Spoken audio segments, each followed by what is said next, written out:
আমার পিতার মৃত্যুর পর পশ্চিম নাখালপাড়াস্থ তেজগাঁ থানাধীন 588 নম্বর বাড়ির 7ম তলা বিল্ডিংয়ের 1150 স্কোয়ার ফিটের মূল জমিসহ পৈতৃক সূত্রে মালিক হই আমার মা ও আমি। আমার পিতা আমাকে 2 বছরের শিশু সন্তান রেখে মৃত্যুবরণ করেন। পরে আমি আমার বিদ্যালয়ে থাকা অবস্থায় আমার মা ও আমি বসবাস করি। আমার চাচা 1 সামিউন বাসির, 2 হুমায়ুন সবির। এদের অমানবিক অত্যাচার ও নির্যাতন শিকার হই আমি এবং আমার মা। আমার মাকে বাসার ঝিয়ের কাজের মহিলার মতো সমস্ত কাজ করতে হয়, শুধুমাত্র 3 বেলা দুমুঠো ভাত কাপড়ের যোগান দিতে। আমার মা আমার নানি, মামা ও অন্যান্য আত্মীয় স্বজনদের নিকট হতে ধার দেনা করে আমাকে বাংলাদেশে লেখাপড়া শেষ করান। আমি প্রাপ্তবয়স্ক হওয়ার পর টিউশনি করে আমার জীবিকা নির্বাহ করি এবং পরবর্তীতে বিবাহ বন্ধনে আবদ্ধ হই। আমার স্বামী ও 2টি সন্তান রয়েছে, যাদের মধ্যে একটি হলো ছেলে আর একটি মেয়ে। মেয়ের বয়স বর্তমান 5 বছর এবং ছেলের বয়স 2 বছর। আমি আমার মা স্বামী সন্তান সহ উক্ত বাসার একটি কক্ষে বসবাস করে আসতেছি।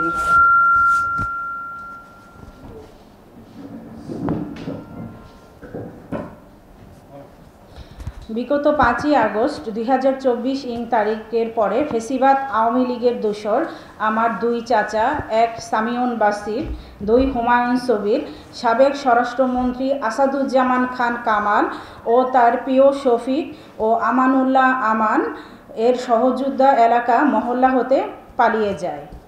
আওয়ামী লীগের দোসর চাঁদাবাজ নেতাদের আমার বাড়ির ভিতরে শ্রমিক লীগের সম্মেলন প্রস্তুতি কমিটি সভা করে, যারা 26/6/2023 তারিখে। আমি যাদের কথা বলছি তারা সকলে ওই অনুষ্ঠানে উপস্থিত ছিল।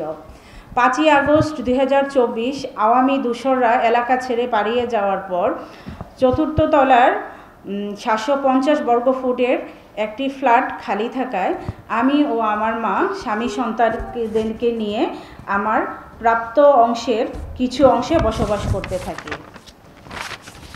পরবর্তীতে আওয়ামী ফেসিবাদের দোসর 2 চাচা ঢাকা মহানগর উত্তর বিএনপির আহ্বায়ক কমিটির 1 নং সদস্য আনোয়ারুজ্জামান আনোয়ার ও ঢাকা মহানগর উত্তর বিএনপির তেজগাঁ থানার যুগ্ম সাধারণ সম্পাদক ইঞ্জিনিয়ার মিরাজউদ্দিন হায়দার আরজু ও যুগ্ম আহ্বায়ক হাফিজুর রহমান কবির, যাকে ওরফে ক্যামেরা কবির নামে পরিচিত, এর সাথে মোটা অঙ্কের টাকা লেনদেনের মাধ্যমে এলাকায় এবং মহল্লায় ফিরে আসে।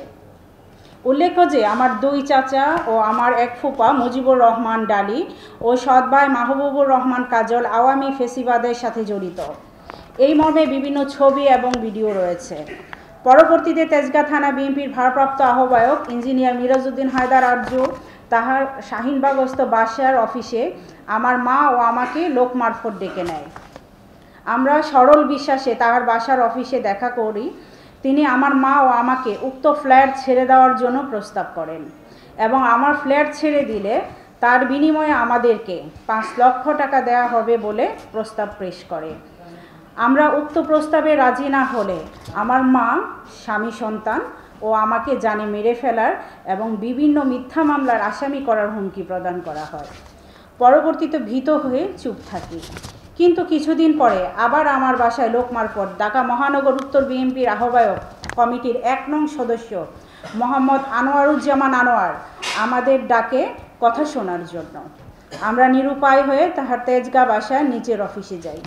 উক্ত অফিসে আমার 2 চাচা সামিউন বাসির এবং হুমায়ুন সবির উপস্থিত ছিলেন।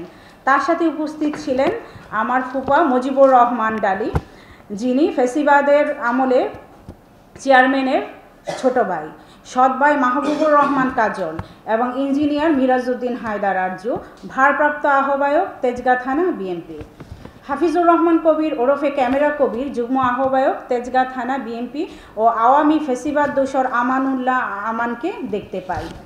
আমরা যাওয়ার সাথে সাথে আনোয়ারুজ্জামান আনোয়ার, ইঞ্জিনিয়ার মিরাজউদ্দিন হায়দার আরজু অকথ্য ভাষায় গালাগালি করে এবং বলেন, আগামী 7 দিনের মধ্যে বাসা ছেড়ে চলে যাবি এবং তাহাদের সাথে আমার চাচা, ফুপা, সৎ ভাই ও হাফিজুর রহমান কবির ওরফে ক্যামেরা কবির, আমানুল্লাহ আমান সহ অজ্ঞাতনামা লোকজন আমার মা ও আমার স্বাক্ষর রাখার জন্য সাদা স্ট্যাম্প নিয়ে আসে এবং জোরপূর্বক নেওয়ার চেষ্টা করে।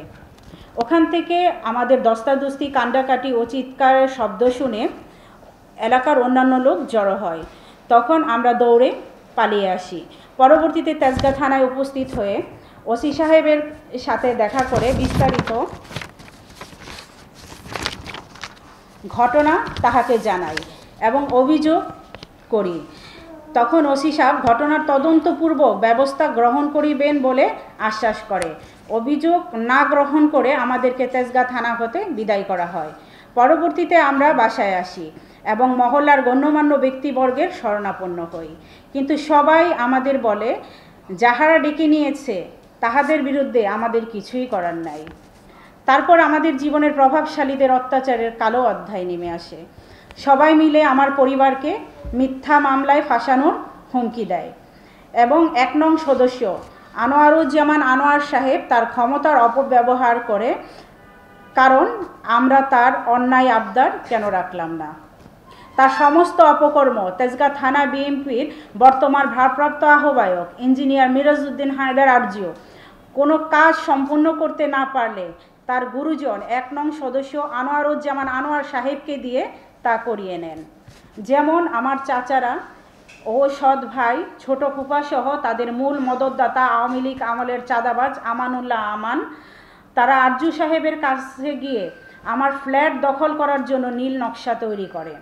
সেই নীল নকশা পরিপূর্ণ করার জন্য আরজুর কথা মতো আমানুল্লাহ আমান ও হাফিজুর রহমান কবির তারা জনাব আনোয়ারের সাথে গোপন মিটিং করে এবং আমাকে মিথ্যা মামলা দেয়, যা প্রমাণস্বরূপ আমার কাছে রয়ে আছে। আমার বিষয়টি নিয়ে থানার ওসিকে প্রতিনিয়ত আরজু ও আনোয়ার সাহেব ফোন দিয়ে আমাকে যেন কোনোরূপ সহযোগিতা না করা হয় সে নির্দেশ প্রদান করে। সে যেন আওয়ামী লীগদের দোসরদের সহযোগিতা করে, আমাকে না। উপরোক্ত দোসরদের মিথ্যা মামলার ফলে আমাকে পুলিশ ধরে নিয়ে যায়। 3 মাস 20 দিন বিনা বিচারে জেল হাজত কাটতে হয় আমাকে ধরে নেওয়ার 16 দিন পর 1 নং সদস্য আনোয়ারুজ্জামান আনোয়ার সাহেব আমার বাসায় পুলিশ পাঠিয়ে আমার মাকে হুমকি প্রদান করেন যে আমার 2 শিশু সন্তান সহ যেন বাড়ি থেকে চলে যায়, তা না হলে আমাকে বৈষম্য বিরোধী মামলার এজাহারভুক্ত আসামি করেছে, সাথে আমার মাকেও এজাহারভুক্ত আসামি করা হবে। তাদের সাথে আওয়ামী লীগের দোসররা উপস্থিত ছিলেন। প্রথম দিন থেকে জনাব আনোয়ার সাহেব, আরজু ও কবির তাদের কথা মতো ওসি সাহেব পরিচালিত হয়। জনগণ থানায় কোনোরূপ সহযোগিতা পায় নাই, তার মধ্যে আমি অন্যতম।